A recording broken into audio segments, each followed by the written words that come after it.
نانات week لشکر صدقا۔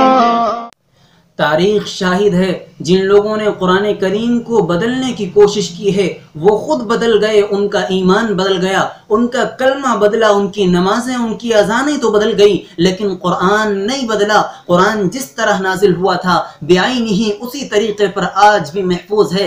اللہ کے نبی جناب محمد الرسول اللہ صلی اللہ علیہ وسلم ارشاد فرماتے ہیں ان اللہ تعالی لیؤید ھذا الدین بالرجل الفاجر، کہ اللہ تعالی جب اس دین کی مدد کرنے کو آتے ہیں تو کسی ظالم، جابر اور فاجر اور فاسق انسان کو بھی اس دین کی مدد کے لیے کھڑا کر دیتے ہیں۔ قرآن کریم کی ایک خدمت ایک ایسے انسان نے کی، تاریخ میں ایک نام ملتا ہے حجاج بن یوسف کا۔ یہ انسانیت کا قاتل، اتنا بڑا ظالم گزرا ہے حجاج بن یوسف، جس نے ہزاروں انسانوں کو قتل کیا، جس کی ننگی تلوار سے صحابہ کرام جیسے مقدس انسانوں کو قتل کیا گیا ہے۔ میرے مسلمانوں، حجاج بن یوسف سے اللہ نے ایک خدمت لی، اس نے قرآن کریم پر اعراب لگوائے ہیں، زبر زیر پیش حرکات لگوائیں، نقطے لگوائے۔ اب جب یہ خدمت حجاج بن یوسف کر رہا تھا، قرآن کریم پر یہ کام کروا رہا تھا، یہودیوں کا ایک وفد،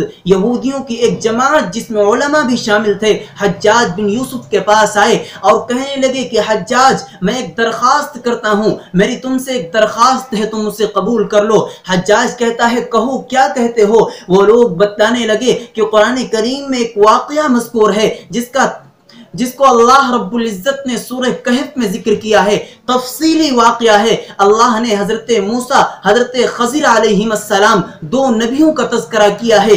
یہ دو نبی ایک سفر میں تھے، اس سفر میں جاتے ہوئے انہوں نے ایک بستی میں قیام کیا تھا، وہاں پر رات گزاری، اور رات گزارتے ہوئے انہوں نے بستی والوں سے مہمان نوازی کی درخواست کی تھی، ان سے کھانے کا مطالبہ کیا تھا، کھانا مانگا تھا، بستی والوں نے منع کر دیا تھا۔ قرآن کریم اس کا نقشہ اس انداز میں کھینچتا ہے فَأَبَوْا أَن يُضَيِّفُوهُمَا، بستی والوں نے کھانا دینے سے انکار کر دیا۔ وہ یہودی کہتے ہیں کہ حجاج، قرآن میں الفاظ ہیں فَأَبَوْا أَن يُضَيِّفُوهُمَا، تم لفظ ابو کے با کو بدل دو، با کے نقطے کو اوپر رکھ دو، ایک نقطے کا اضافہ کر دو، بجائے ابو کے اتو کر دو، اور ابو کا معنی ہوا بستی والوں نے انکار کر دیا کھانا دینے سے، اتو کا معنی ہوا بستی والوں نے کھانا مانگنے پر انہیں کھانا دے دیا۔ حجاج نے تحمل اور بردباری سے کام لیتے ہوئے ان لوگوں سے کہا کہ آپ سامنے مہمان خانے میں تشریف رکھیے۔ حجاج نے ان لوگوں کو مہمان خانے میں بٹھایا، اس کے بعد گھر جاتا ہے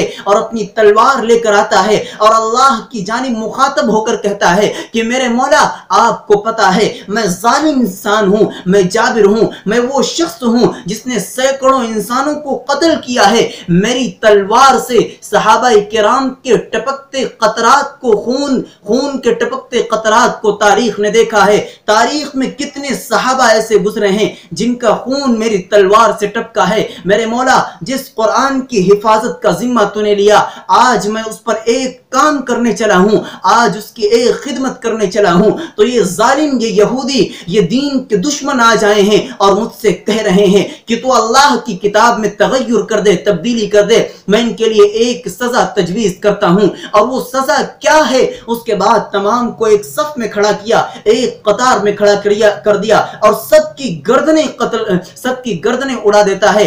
دیکھو مسلمانوں، یہی تو اللہ کا وعدہ ہے، اِنَّا نَحْنُ نَزَّلْنَا الذِّكْرَ وَإِنَّا لَهُ لَحَافِظُونَ، کہ ہم نے ہی قرآن کو اتارا ہے اور ہم ہی اس کتاب کے محافظ ہیں۔ آیا رمضان، آیا رمضان۔